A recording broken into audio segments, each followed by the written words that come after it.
ada ambisi satu Black, ambisi yang bukan ambisi sebenarnya, keinginan yang kemungkinan bisa gue wujudkan kalau gue ada di sini Black. Apa tuh? Naik haji. Hah? Naik haji. Oh.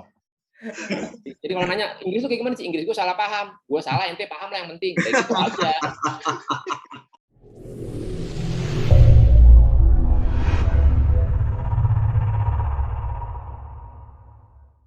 Salam konspirasi, konyol tapi inspiratif dan berisi. Ketemu lagi dengan gua Yudi.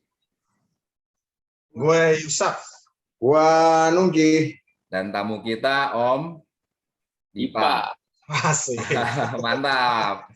Oke, di sesi kali ini agak berbeda dengan sesi-sesi yang lainnya, terutama di sesi-sesi yang sebelumnya yang kita banyak bicara dan kulik narsum itu sejarah masa lalunya gimana sampai kemudian dia saat ini menjadi apa. Nah, ini agak berbeda karena dengan narsum yang ini kita akan lebih banyak bicara tentang profesi dia saat ini, termasuk juga bagaimana pengabdiannya sehingga kemudian dia kok rela gitu loh jauh-jauh ninggalin Indonesia.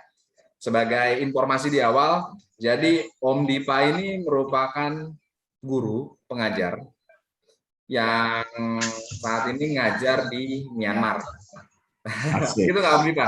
Betul gitu ya? Pada tahu nggak tuh? Hah? Itu pemirsa pada tahu nggak tuh? Oh, belum tahu semua. Nah, nanti lo kasih tahu tuh. Jadi Myanmar itu sebelah mananya Indonesia tuh. Belum ada pasar baru. Om Dipa, Yup. gimana sehat? Alhamdulillah sehat. Alhamdulillah. Amin.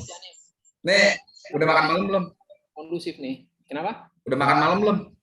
Udah dong, dibarengin aja tadi makan malamnya. Oke, jadi kalau kita ngobrol sampai nanti subuh kuat nih ya. Wah, mudah-mudahan ya. Asal jangan sampai besok kesiangan. Cuma teh manis soalnya. Asal jangan sampai nanti besok kesiangan jadi telat ngajar nih. Ah, itu dia itu. Oke, siap. Oh, berarti udah nggak ngajar, udah selesai ya jam belajar ya? Jam ngajar. Udah dong saat udah malam gila. Ada les gitu, ada les. Aduh. Cukup Bedanya lah. berapa jam sih, Om? Setengah jam. Oh, setengah Ya, jam duluan sana. Udah ke Jakarta. Deket lah ya, nggak lama. Oke. Nggak lama lah perbedaannya. By the way, Om Dipa, Dulu. lo di sana ngajar udah berapa lama sih? Om? Om? Halo? Wah, nge-lag nih. Dengeran nggak? Nggak masuk, Om. Hah? Kayaknya dia. Dengar Om? deh. Tes? Kedengeran? Nggak masuk. Nggak masuk? Tes. Tes. Masuk. Ah, Yang Om. di aja, Om ya. Ya biasa lah, ini resiko kalau misalkan kita LDR nih. Betul. Resiko LDR begini, resiko LDR nih. Berat ya. Om, Tadi balik lagi pertanyaan gue yang tadi. Lo di sana ngajar udah berapa lama, Om? per September nanti nih. Oh, Ya. udah genap malah 6 tahun. Udah per September kemarin 20. 20 tahun? 6 tahun. 2015 gue Oh, landing 6 di tahun. Dari 2015? 2015 landing. Oh gitu. 6 tahun tuh ya? 6 tahun. Awet ya, betah ya? Ya, dibetah-betahin lah, Om. Berarti air di sono cocok ya? Cocok, karena sebenarnya sudah Yang bikin lo kerasan soalnya, Hmm? yang bikin kerasan di sana apa tuh?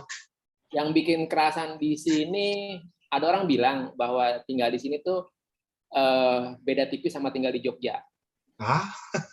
Emang di sana punya sultan? Enggak, bukan. Kalau punya delman.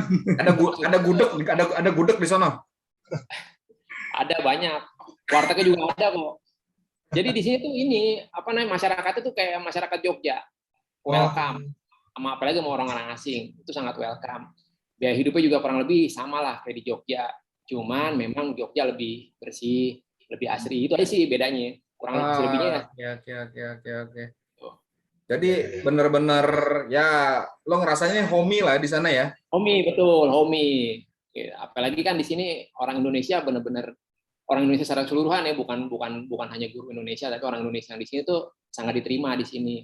Karena mungkin karena kita orang timur kali ya, cepet connect gitu dengan dimanapun kita tinggal tuh pasti selalu connect gitu. Makanya itulah yang bikin orang Indonesia tuh sangat disukai di sini, sangat welcome di sini karena itu tadi. Orang Indonesia sangat terbuka dan gampang connect dengan siapapun. Gitu. Berarti alasan homesick udah nggak ada ya? Alasan homesick ya? Tetap ada lah. Nggak ada. Masa sih? Homesick nggak ada. Ya walaupun kadang-kadang ada lah, dikit-dikit. Cuman kan karena kita di sini banyak orang Indonesia, berkumpul dengan orang Indonesia, hampir setiap hari ketemu orang Indonesia, dan juga orang-orang sininya juga sangat welcome sama kita, ya ini bisa ditutup lah. Cuman memang 2 tahun terakhir ini yang benar-benar struggling ya. Kita biasanya kan pulang setahun sekali. Nah, sekarang 2 tahun belum bisa pulang. Rasa di situ makanya. Karena keblocking COVID ya. Keblocking COVID. Salah satunya keblocking COVID. Benar. Akses jadinya susah ya keluar masuk ya. Benar. Banyak penerbangan ditutup. Pintu bandara ditutup banyak gitu. Sehingga aksesnya jadi susah untuk pulang ke Indonesia. Lo di sana ngajar apa sih? Kalau mata pelajaran yang dibawa dari Jakarta ya olahraga. Cuman kan karena di sini kita memang sumber dayanya sangat super ya, baik dari segi terutama dari segi kuantiti ya, sangat bisa dihitung dengan jari gitu. Kalau kualitas sih ya bisa dibilang di sini super semua. Makanya kami ngajar tuh di sini bukan hanya mata pelajaran yang kita bawa basicnya bukan, tapi lebih dari itu. Tiap tahun tuh ganti-ganti. Kayak contoh nih, ya, gue nyebutnya sih ini peran gitu. Tahun ini nih gue dapet peran megang agama, terus megang IPS, terus apa lagi ya, sejarah. Tapi tetap basic. Kenapa? Beli satu paket ya, dapat banyak ya. Iya, gitu. Makanya orang-orang yang dikirim kemarin tuh super gitu, kualitasnya. Itu yang lo ajar tuh level apa? SD, SMP, SMA? Semua level, Om. Semua level. Ini semua level kan gue bilang tadi, saat ini tahun ini gue dapat peran semua level, dari SD gue pegang, SMP gue pegang, SMA gue pegang. Nah, ini cerita seru nih karena gini. Di mata pelajaran utama lo aja yang di olahraga sebenarnya kan kontennya tuh lumayan padat kan gitu. Ada, bukan main. Pada saat yang sama, karena kekurangan sumber daya manusia di sana, lo harus juga menjalankan peran pegang mata pelajaran yang lain. Betul. Nah, pertanyaannya, lo nyiapin dirinya gimana tuh untuk mata pelajaran selain mata pelajaran utama lo? Kayak tadi lo belajar agama. Tiap hari belajar. Kayak pelajaran agama nih. Tiap hari ngegali, tiap hari nyari tahu. Tiap hari update. Nyantren dulu nggak? Nyantren secara khusus sih enggak. Cuman ya otodidak aja, baca-baca gitu, melihat, belajar dari teman. Gimana sih cara ngajar mata pelajaran lu? Misalnya kita ada orang yang pernah ngajar, katakanlah pernah ngajar yang kita ajar sekarang nih, gimana sih ngajar mata pelajaran? Contoh misalnya ngajar IPS gimana sih? Gitu. Oh begini, apa sih yang mesti disiapkan gitu loh. Selain knowledge-nya gitu, apalagi sih mesti disiapkan strategi apa sih? Gitu yang mesti prepare. Jadi tuh gue setiap semester tuh selalu mengupdate gitu, hal-hal baru, baik itu yang ada di buku maupun yang ada di lingkungan, barangkali bisa diangkat sebagai bahan. Nah, ngomong-ngomong, lo sendiri di sana ngajar itu di institusi pendidikan negeri atau swastanya Myanmar atau gimana sih? Sebenarnya gue itu dikirim dari Kemdikbud, jadi sekolah Indonesia yang ada di Yangon. Jadi Sekolah Indonesia yang ada di Yangon. Jadi Kemdikbud itu punya SLN. SLN itu singkatan dari Sekolah Indonesia Luar Negeri. Itu ada 13 di seluruh dunia, bukan dunia sih, artinya global, secara global ada 13. Yang terjauh di Belanda. Yang terjauh di Belanda sama Rusia. Berarti ini sekolahnya sekolah untuk warga Indonesia yang ada di sana ya, kayak contoh lo di Myanmar berarti betul. Ini untuk warga Indonesia yang ada di Myanmar. Jadi nggak ada siswa orang Myanmar, nggak ada ya? Nah, ini uniknya di Yangon salah satu saat ini masih salah satu sekolah yang punya 2 entitas, internasional sama nasional, Kemdikbud tadi yang gue bilang. Di Oke. sekolah lain pure menginduk kepada Kemdikbud. Oh. Salah Bedanya satu ini Yangon ini salah satu saat ini ya. Bedanya yang Sekolah punya internasional, bedanya apa yang internasional sama pure nasional? kurikulum. Yang pertama adalah kurikulumnya, terus kemudian personil siswa, gurunya juga berbeda. Makanya kan gue bilang tadi entitas dua entitas dalam satu rumah. Gitu. Yang orang Dua keluarga Indonesia, dalam rumah.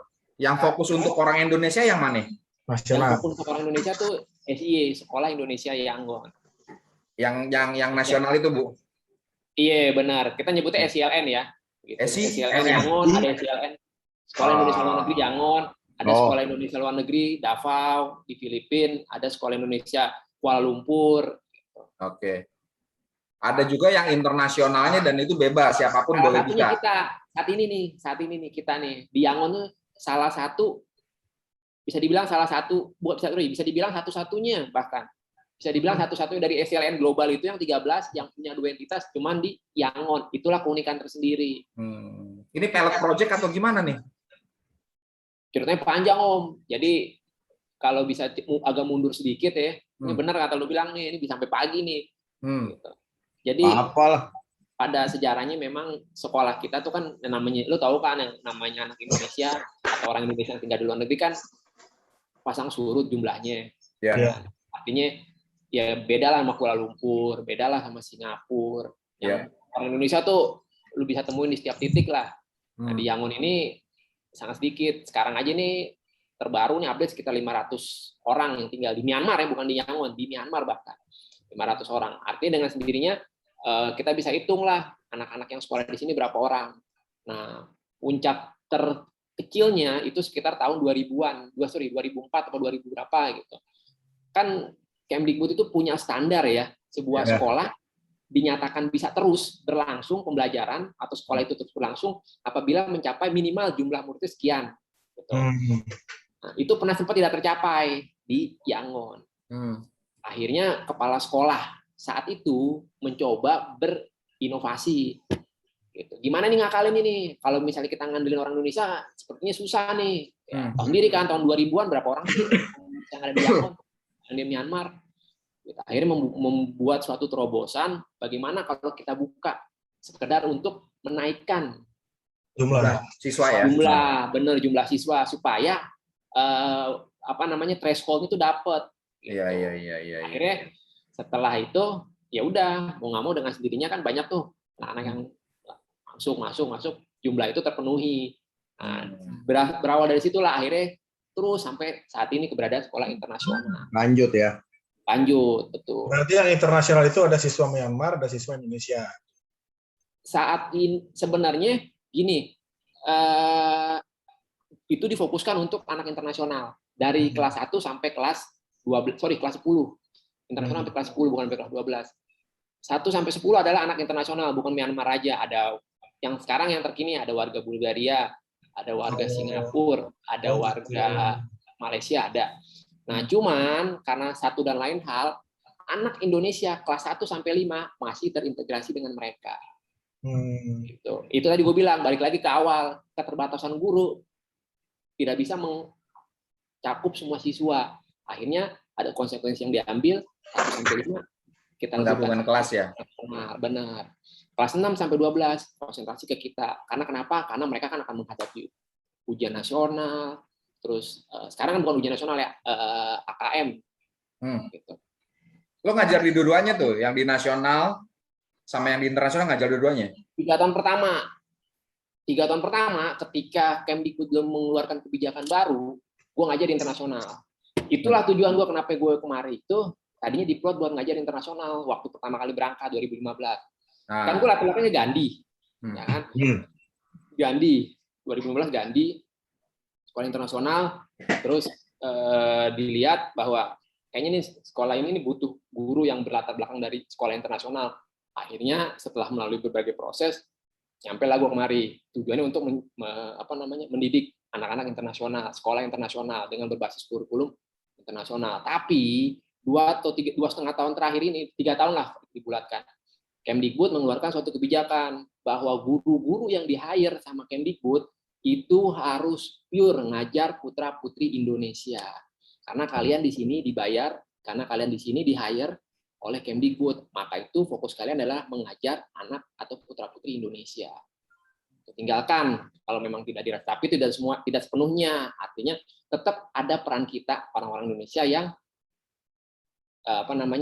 berkontribusi di sekolah internasional itu sendiri. Gitu. Jadi kalau di internasional speak English tuh ya. Inggris, itu dia. Inggris. Buku-bukunya juga Inggris semua ya, buku-bukunya. Inggris, buku-bukunya Cambridge. Makanya tuh ada istilah tuh Inggris gue tuh, ya gue nggak bilang bahwa Inggris gue bagus ya, tapi gue selalu berpikir bahwa Inggris gue adalah salah paham. British lah ya. Salah paham. Gue salah yang paham lah. Inggris pernah denger dia Black Queen ya. Gue pernah denger dia ngomong Inggris di Gandhi. Salah paham, gue salah ente paham gitu. Jadi gue salah ente paham lah yang penting. Jadi kalau nanya Inggris tuh kayak gimana sih? Inggris gue salah paham, gue salah ente paham lah yang penting. Kayak gitu aja. Inggrisnya James Bond dong ya. Johnny English. English Cambridge. Johnny English kan nggak pernah ngomong Inggris walaupun dari Inggris ya kan? Iya. Makanya Inggris gimana? Johnny English dari ke Inggris tapi nggak pernah ngomong Inggris. Jadi ini posisi lo status lo PNS atau lo swasta nih? Kalau kayak begini. Swasta. Jadi guru itu SLN itu mengutamakan guru-guru PNS. Tapi sempat beberapa tahun kemarin itu difokuskan udahlah yang diambil adalah guru-guru swasta aja lah, karena kan kalau guru swasta artinya prosedurnya nggak berbelit-belit ya kan. Lo cabut lo bisa kerja di sini. Kalau di PNS kan lo harus minta izin dulu ke badan kepegawaian daerah, bla bla bla bla, birokrasinya adalah gitu. Administrasi repot ya. Bener, makanya akhirnya sempat ada tuh beberapa tahun kemarin itu Kemdikbud memutuskan bahwa udahlah ambil yang swasta aja dari sekolah swasta, nggak pakai birokrasi. Karena kan istilahnya beli putus gitu. Nah, sekarang Kemdikbud sepertinya merubah kembali kebijakan. Jadi artinya memberikan peran kepada guru-guru PNS untuk mendapatkan kesempatan yang sama. Tapi lo PNS kan, Lip ya? Bukan, swasta. Dari Gandhi. Tapi bisa di PNS kan nggak nanti, Lip? Bisa di PNS kan nggak bisa. Tetap. Jadi kontrak seumur hidup gitu. Nah, masalahnya kalau PNS kan ada pensiun gitu, enak. Iya enak sih cuman ya gitulah. Gitu. PNS kan nggak tahu sendiri perjalanannya panjang. Lo kan guru-guru honor kan? Dia PNS-nya ratu yang dari Cambridge sana dia. Iya. Tapi lo saran gue lo bayar jam sostek biar dapat pensiun. Jam sostek apa BPJS nih? Ini bawa merek nih kayaknya. Sponsor dong. Terjadi Black. Nggak ada hubungannya, nggak ada hubungan. Gitu. Ya. Dip, Yuk. Perbedaan ngajar di sana sama di Indo apa, Dip? Ngajaran Indonesia apa ngajaran internasional nih? Ya, suasananya, apanya gitu loh.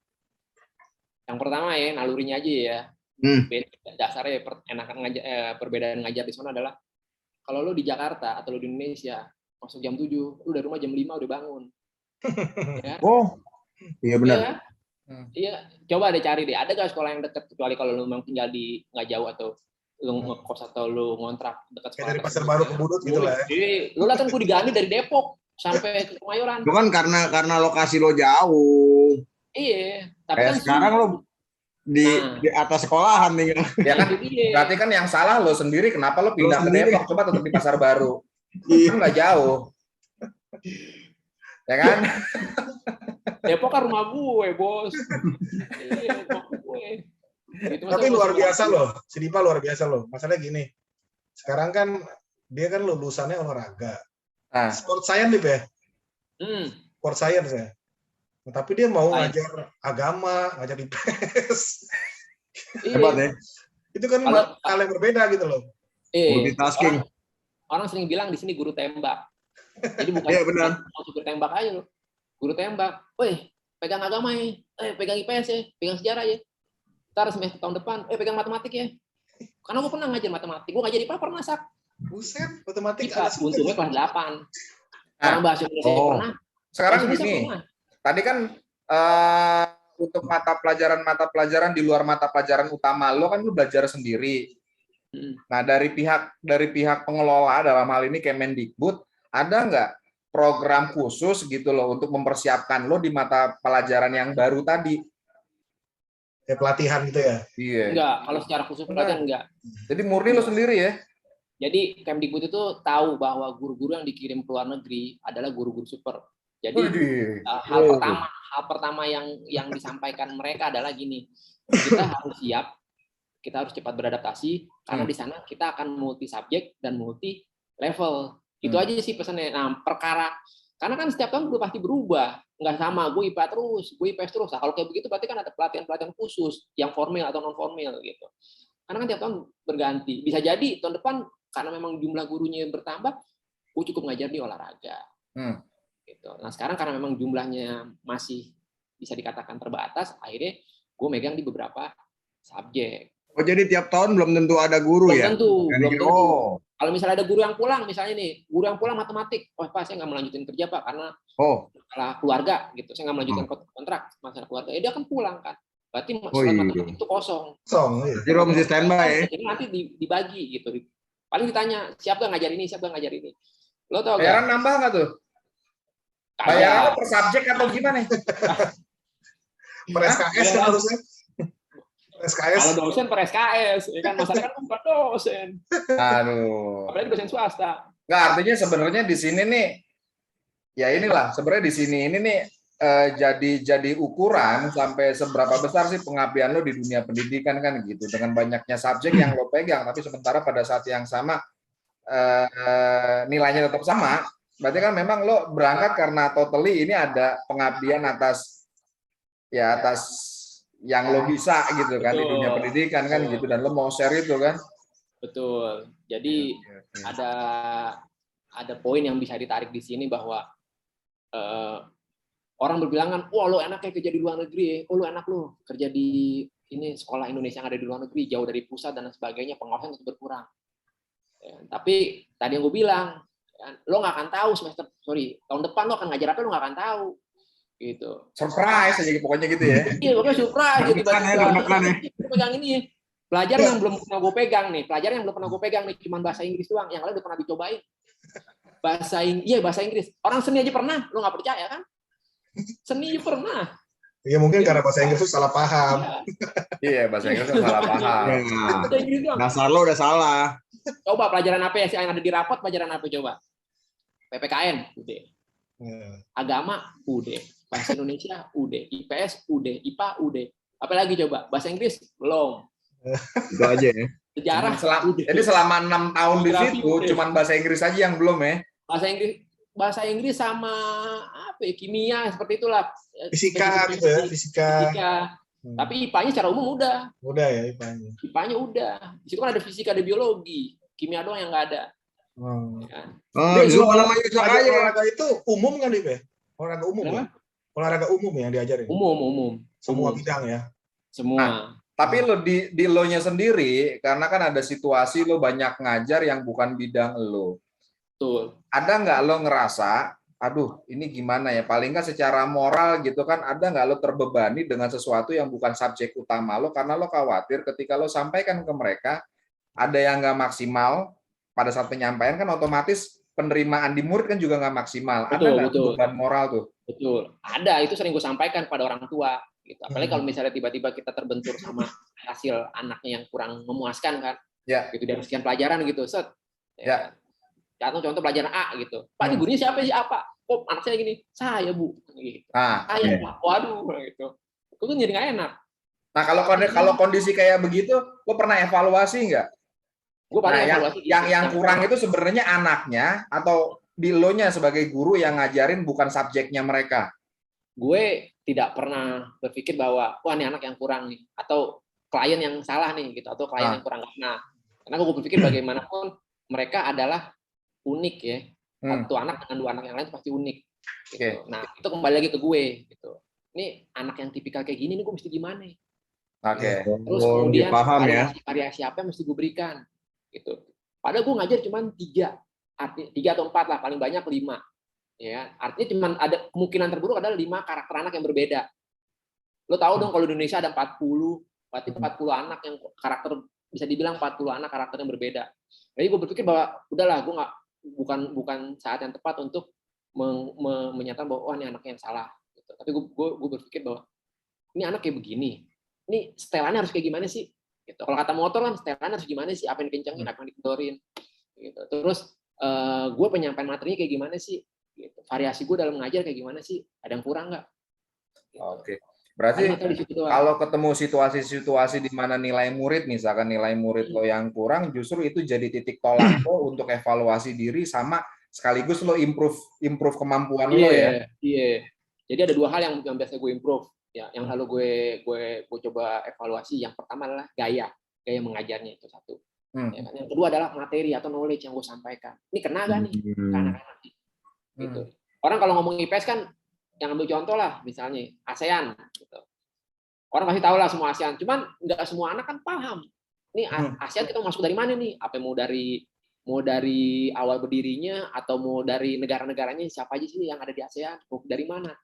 Gitu. Jadi ada salah satu ada 2 hal yang selalu menjadi evaluasi gue. Yang pertama itu tadi gayanya, yang kedua adalah background knowledge. Jadi artinya pengetahuan gue, background knowledge dan knowledge itu sendiri gitu. Jadi itu yang gue, wah kayaknya gue ada yang kurang nih, gue cari lagi. Atau gayanya kayak gimana? Sekarang kan guru harus dituntut kreatif, nggak kayak kita dulu. Dulu kan CBSA, ya kan? Catat buku sampai habis, sampai tahu. Ya kan? Iya. Sekarang kan kalau dulu kan guru senternya kan, bener. Guru kan dulu senternya. Lo pernah manggil orang tua murid deh? Pernah manggil orang tua murid anaknya? Kalau internasional ya, ini kita bicara Indonesia dulu ya. Kalau Indonesia nggak pernah, karena memang anak-anak Indonesia yang dikirim kemari memang punya latar belakang attitude udah bagus. Karena kan orang tuanya dikirim kemari kan, ya orang tua yang katakanlah level-level manajer ke atas. Artinya seperti itu kurang lebihnya ya. Tapi mereka membawa attitude yang sudah baik dari Indonesia. Gue nggak pernah punya kendala terhadap attitude atau behavior. Paling tentang itu aja tadi, pembelajaran. Tapi kalau anak internasional, apalagi anak Myanmar, waduh, itu hampir lah. Beda banget. Beda banget. Apalagi waktu gue pas menjadi wakil kepala sekolah di bidang kesiswaan kan, otomatis kan gue kan membawahi anak-anak internasional juga anak Indonesia. Nah, ya, itu suatu fase di mana gue bertransformasi dari yang awalnya dari awal emosi, terus kemudian menjadi orang yang melihat masalah dari segala perspektif. Oke. Dulu kan kalau ada orang Bandung atau nyolot kan bawa, usaha gue aja nih kayak gini, baru kelar pagi sama orang tua ini, siang datang lagi, Pak anak saya nih Pak gini-gini. Lambat laun tuh gue bertransformasi, jadi melihat permasalahan itu dari perspektif yang banyak gitu. Bahkan kalau bisa dari sudut yang lebih tinggi lagi, sehingga gue pikir oh iya dari sini kayaknya kurang tepat nih gue lah di sinilah. Gitu. Makin dewasa lah ya, makin dewasa. Terus 3 tahun tuh fase di mana gue banyak bertransformasi dari yang tadi gue bilang cepet marah, emosi, ngegas, bawaannya ngegas. Yang tahu sendiri dari Jakarta kan. Terus kemudian berubah pelan-pelan sampai pada akhirnya ya itu tadi gue bilang melihat satu permasalahan aja bahkan itu dari banyak perspektif. Dari latar belakang. Kelihatan tambah bijak loh dari muka lo. Asik. Bijaksana, bijak sih. Terus deh, tantangan terberat lo selama ngajar di sana apa deh? Indonesia apa internasional? Internasional. Kan di sana. Internasional. Anak internasional. Berarti kalau ngomongin tantangan, kalau yang nasional itu cenderung nggak ada karena kan sama yang tadi lo bilang. Nanti berangkat dari input yang relatif bagus ya. Dan isinya juga sama Indonesia juga, jadi nggak terlalu masalah ya. Budaya sama. Ada sedikit. Keseluruhan. Tantangan nih, gue pilih jadi 2. Kalau nasional, tantangan terbesar adalah pertama, kita kan selain mengajar anak Indonesia yang kerja di sini juga anak diplomat. Ya. Diplomat. Nah, diplomat itu kan beragam latar belakangnya. Ada yang senior, ada yang diplomat baru, sedang katakanlah gitu, baru beberapa kali penempatan. Yang sekarang bahkan gue ngajak anak bapak duta besar. Ya. Anak duta besar. Duta besar dengan latar belakang seorang komjen polisi. Jenderal. ya, terus akademisi. Hmm. Backgroundnya sabrek, udah polisi, akademisi, guru besar lagi di PT IKA. Oh iya. Ya kan, artinya latar belakang atau wawasan dia terhadap sebuah atau terhadap ilmu pengetahuan kan pasti luas dong, profesor kan. Itu tantangan terbesar. Artinya gini, lo akan disorot. Ini anak gue belajar sama IPA, gimana nih? Gitu. Baik dari perubahan perilaku, perubahan sikap, maupun perubahan pengetahuan atau wawasan. Karena kenapa? Akan jadi sorotan atau pembanding. Gua kan katakanlah profesor, ya. Profesor ilmunya pasti udah banyak. Dia akan melihat, oh si Dipa gimana nih? Ilmunya bagaimana? Cara mengajarnya kayak gimana? Apakah ada berat? Itu tantangan. Apalagi anak SMP, betul sendiri kan, SMP cowok pula, masa-masa SMP cowok itu seperti apa kan kalian tahu lah. Itu tantangan buat gue. Artinya selain bisa memoles perilaku, juga bisa menjaga standar gue di mata orang tuanya. Itu tantangan. Itu setiap tahun pasti ada gitu. Karena kan namanya diploma itu kan pasti pulang dan pergi. Ya. Ada yang datang dan ada yang pergi. Gitu. Cuman orang-orang berbeda-beda gitu. Kalau orang-orang swasta atau orang-orang Indonesia swasta yang kerja di sini relatif bisa kepegang lah. Karena kan mereka juga pasti respeknya tinggi sama kita-kita yang berada di lingkungan KBRI. Nah, yang waktu awal-awal ngajar di sana pernah ngerasain grogi nggak deh? Oh, grogi enggak. Grogi enggak, karena kenapa? Enggak, kalau dulu di Jakarta kan dulu kan pernah tuh ada guru baru, tapi ada guru senior yang lihat performan kita. Oh, dari rekan sejawat. Iya, restitusi. Itu kan buat grogi tuh bagi pengajar tuh. Pernah nggak lo ngalamin kayak gitu? Enggak juga. Karena kan gue bawa nama Gandhi. Dari mana nih? Gandhi. National School, ya kan? Oh, Gandhi itu kan sebuah image yang gimana gitu kan? Tinggi lah. Pokoknya orang kalau itu dari mana? Di Jakarta. Dulu ngajar di mana? Di Gandhi. Oh, Gandhi yang sekolah internasional. Iya. Artinya pertama yang gue bilang orang juga nggak banyak. Dari kas Jawa Indonesia, tadi begitu gue sebut Gandhi, langsung mereka lah respect tinggi kan. Pengaruh Gandhinya ya kuat ya. Yang di Batam yang tadi gitu kan, lo nggak ada masalah karena lo background ngajar lo sebelumnya di Gandhi gitu kan. Terus punya nama besar lah ya. Betul. Ditambah lagi itu tadi sekolah yang di Lampung, Sugar Group.